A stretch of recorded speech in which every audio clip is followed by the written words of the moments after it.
Good morning and happy Labor Day Sunday. Hope you're having a great weekend. It's been beautiful so far. John North here with you on Inside Tennessee, and my good friends and political experts Don Bosch and Susan Richardson Williams. And we are looking at this just wrapped up Knoxville City primary, 5 districts in play, and what happens next. Susan, you were going to talk about your thoughts on District 6. Yeah, well, I agree with Don in most everything he said.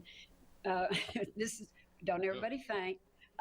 Gwen is very well known in the city. She is from a political dynasty. The McKenzie name is strong. She has been out front with some of the crime and issues that are going on, and has led the way on trying to fix some of those problems. And Garrett Holt is a great candidate. New to politics in Tennessee.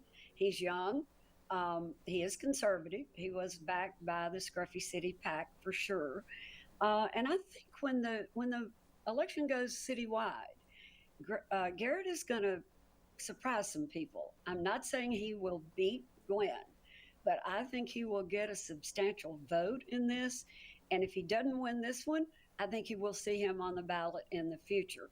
He has raised a good bit of money, and he's knocked on doors. He's been out and about, and I just think he's going to be a great candidate to watch. Susan, that's a good point for us to kind of transition into looking at the bigger race, opening up the camera lens, if you will. For the primary, only people who lived within a district could vote for that candidate. But now all of that's off the table, and now if you live in the city, you can cast a vote for all 5 of these candidates. So what's different? How is this going to be a different race? And it will be a different race. Don, let's start with you. Well, it will be, but again, I went back and did a little research, and over the last 5 elections, so 20 years, only 2 times has the winner, the lead vote getter in the district primary, lost in the general. We most recently in 2017, when James Corcoran won the primary over Seema Singh, and Seema came on to win the general. So it's pretty rare. So when you look at it, it's a pretty good barometer predictor who's going to win. Again, we've talked about it. The city is blue. The candidates that are all generally leading are blue. I think the only race that gets interesting because of money, which I think we'll get to in a moment, is the Clanaris Lauren Ryder race. And again, because Jim has some popularity, or people know who he is because of his restaurant industry. I think that race is the only one where there's a possibility really of a conservative candidate taking on a progressive candidate and maybe having some success. Again, I think all the smart money is still largely going to Lauren Ryder, despite Jim Clanaris having a lot of money. And Susan? Yeah, it's an interesting dynamic that we have, that you only can vote in your district, and then in November it becomes citywide vote. And people, by the way, people who own land in the city can also vote, and a lot of people don't know that.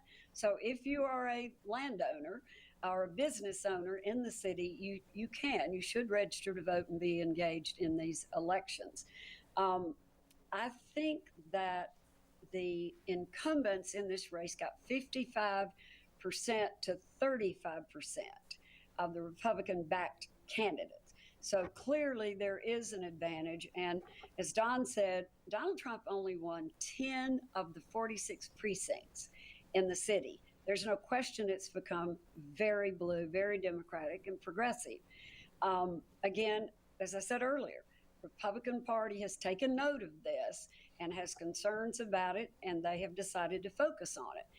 Nonpartisan, yes, but there's no reason the party cannot back candidates and raise money to help these candidates in a citywide election.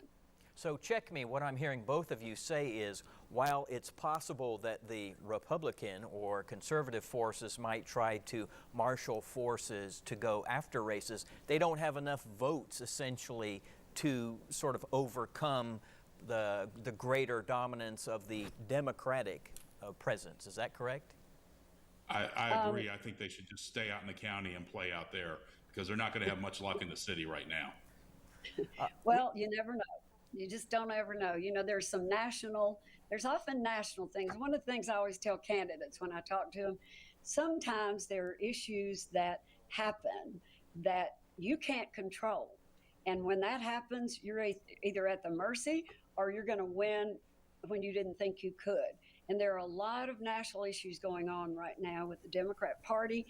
And so it could very well impact a bigger turnout in the city for a Republican candidate. So I'm not going to say at this point they have no hope, but clearly the city votes Democrat. Susan, let's remember there's not a D and an R on the ballot next to the names when people go in and cast the vote.